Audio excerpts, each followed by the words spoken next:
قربانی کس شخص پر واجب ہے؟ قربانی کس پر واجب ہے، اس کے نصاب کے بارے میں تفصیل سے بتا دیں آصف صاحب کشمیر سے۔ جناب آصف صاحب، قربانی کے نصاب میں 5 چیزیں دیکھی جائیں گی، 5، یہ خوب اچھی طرح دماغ میں بٹھا لیں۔ اور یہ 5 چیزیں کس دن دیکھی جائیں گی؟ بقرعید کی صبح صادق، یعنی 10 ذی الحجہ کی صبح صادق سے لے کر 12 ذی الحجہ کے غروب آفتاب، یعنی یہ جو 3 دن ہے نا قربانی کے، 10، 11، 12، ان 3 دنوں میں کوئی شخص صاحب نصاب ہو تو اس پر قربانی واجب ہے۔ صاحب نصاب کا مطلب کیا ہے؟ یہاں پر قربانی پر خوب سمجھ لیں، سونا ہو کسی کے پاس، یا چاندی ہو، یا مال تجارت ہو۔ تجارتی مال کا مطلب وہ چیز جو بیچنے کی نیت سے خریدی ہو، کوئی پراپرٹی ہے بیچنے کے لیے خریدی، دکاندار کا جو جتنا سامان دکان میں پڑا ہوتا ہے سب بیچنے کے لیے خریدا ہوتا ہے، کوئی کپڑا آپ نے خریدا تھا، خریدتے ہوئے بیچنے کی نیت تھی، تو یہ تجارتی مال کہلاتا ہے۔ چوتھی چیز ہے نقد رقم، کیش، یعنی جو بھی آپ کے پاس بینک میں یا جیب میں جو کیش اماؤنٹ پڑا ہوتا ہے، یہ 4 چیزیں ہو گئی۔ 5ویں چیز ہے ضرورت سے زائد سامان۔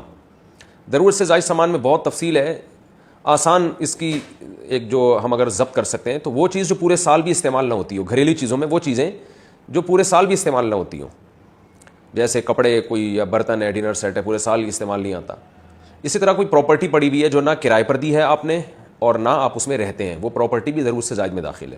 تو یہ جو 5 چیزیں ہیں، کسی کے پاس یہ 5 چیزیں، ان کی جو ویلیو لگائی جائے گی تو ان 5 چیزوں کا مجموعہ اگر 52.5 تولہ چاندی کے برابر ہے، 52.5 تولہ چاندی آج کل 65-70 ہزار کے لگ بھگ ہے، نیٹ پہ سرچ کر لیے گا، تو کسی کے پاس یہ 5 چیزیں، یا 5 میں سے 4 چیزیں، یا 4 میں سے 3 چیزیں، یا 3 میں سے 2 چیزیں، یا کوئی ایک چیز 52.5 تولہ چاندی کے برابر ہے، اور یہ بقرعید کی صبح صادق سے لے کر ذی الحجہ کی 12 تاریخ کی غروب آفتاب سے پہلے تک رہتی ہے اس کے پاس، تو ایسے شخص پر، یعنی بقرعید کی صبح صادق کے وقت اس کے پاس یہ نصاب موجود تھا اور یہ 13 تاریخ کی ذی الحجہ تک اس کے پاس یہ نصاب موجود رہتا ہے، تو وہ صاحب نصاب کہلائے گا۔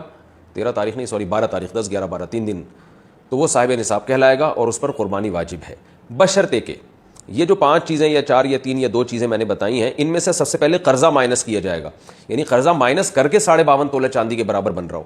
اسی طرح گیس بجلی کا بل جو ان کے اوپر لازم ہے وہ بھی اس میں سے، یا جو مہینے کا راشن آئے گا وہ بھی مائنس کیا جائے گا، جو گھر کا ضروری راشن ہوتا ہے نا وہ بھی مائنس کیا جائے گا۔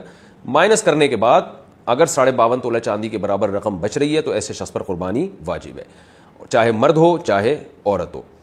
تو عورت کیسے قربانی کرے گی؟ سونا خواتین کے پاس بہت ہوتا ہے، چاندی ہوتی ہے، چاندی نہیں بھی ہو تو سونے کے نصاب جو ہے اس کے ساتھ اگر 1 روپیہ بھی ہے تو وہ بھی 52.5 تولہ چاندی کی قیمت دیکھی جائے گی اس میں بھی۔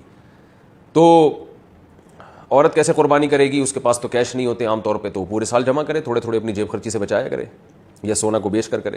البتہ کسی کے پاس صرف سونا ہی ہے اور یعنی باقی 4 چیزوں میں سے کچھ بھی نہیں، 1 روپیہ بھی نہیں ہے، تو پھر 7.5 تولہ سونا جب تک نہیں ہوگا قربانی واجب نہیں ہوگی۔ یعنی سونے کے ساتھ اگر چاندی ہے یا پیسے ہیں یا تجارتی مال یا ضرورت سے زائد سامان ہے، پھر سونے کی ویلیو دیکھی جائے گی، سونے کو نہیں دیکھا جائے گا۔